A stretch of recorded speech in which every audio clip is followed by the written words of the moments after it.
hearings, they are expected to begin on Monday. Here to explain more, Missouri Republican Senator Josh Hawley. Senator, tell everybody what you found. Well, what I found, Sean, is a pattern here of treating sex offenders leniently, those who have gone after children. And I think we just have a basic question to ask. Are we going to get a judge here who's going to protect children or who's going to protect child predators? It's a simple question. It's one I think that every parent in America would like answered, but it's one that the White House doesn't want to answer. And so far, Judge Jackson doesn't want to answer it. Total radio silence from her. And if you look at her record, what you see is this is someone who has consistently let sex predators, child sex predators, off the hook. That's Josh Hawley, and you already know by now that the right basically has one smear now. It's all QAnon all the time. Every Democrat is a pedophile or is working to advance the interests of pedophiles. And that is apparently how Josh Hawley and Sean Hannity think they're gonna take down the nomination of Ketanji Brown Jackson to join the SCOTUS. Now, the Biden administration responds to this morning. Here is Jen Psaki. Take the opportunity to clear that up. Not that most people have confusion about it, but in the vast majority of cases involving child sex crimes, the sentences Judge Jackson imposed were consistent with or above what the government or U.S. probation recommended. For example, there are arguments that have been made out there by Senator Hawley and others that where he took a snippet of a transcript out of context when in fact Judge Jackson was repeating something a witness said in order to ask a question about their testimony. So some who are accusing her of being, quote, soft on crime also failed to note that that what was omitted is a sentencing commission report that's been touted out there was unanimously supported by a bipartisan sentencing commission. And attempts to smear or discredit her history and her work are not borne out in facts. Will the explosiveness of this line of attack, do you worry that it will affect your ability to win over other Republican votes? Well, I'm not sure that someone who refused to tell people whether or not he would vote for Roy Moore is an effective.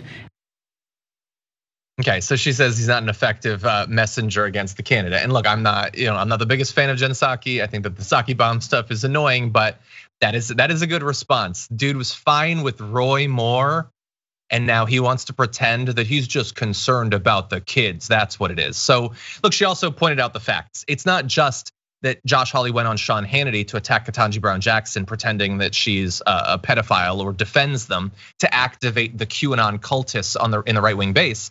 It's that he's also 100% wrong about the actual facts of the cases and decisions that he's referencing. Brett, what do you think?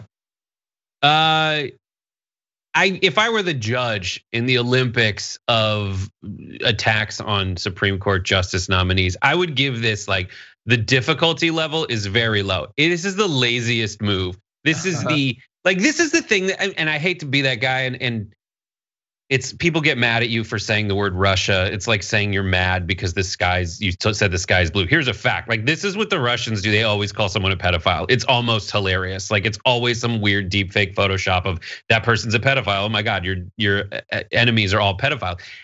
It is hilarious to me that they found a way, it almost as a joke, you'd say they'd call Ketanji Brown Jackson a pedophile.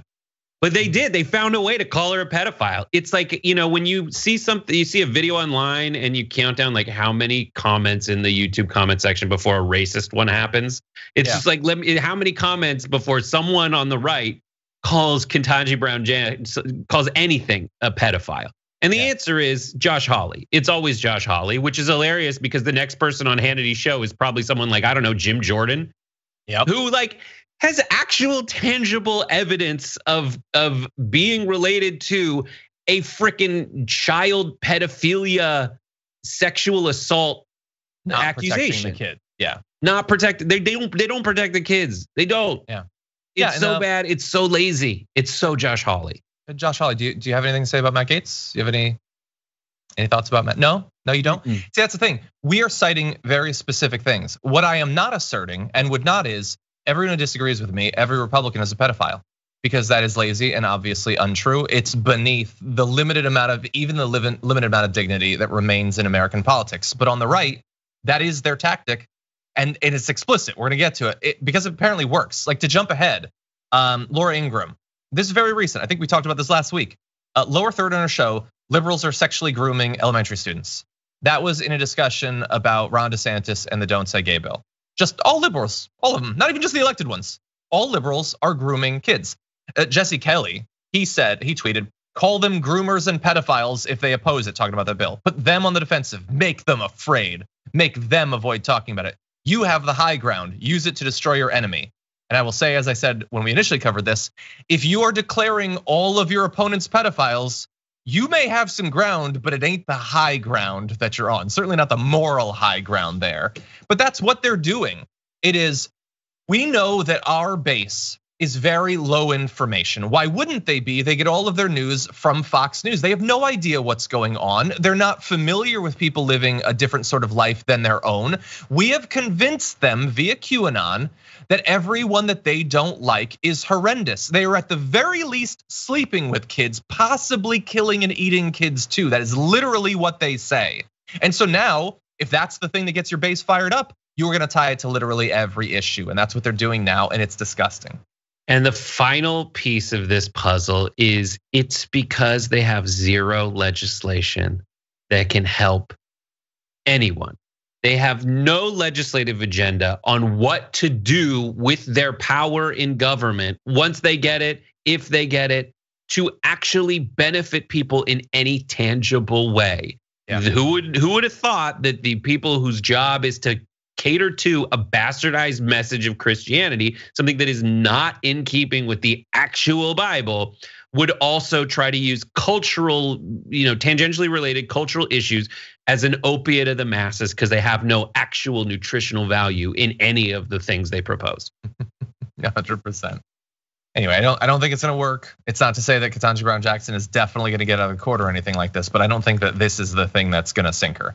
And I don't think that the White House is all too worried about whether Josh Hawley is gonna support their nominee or not.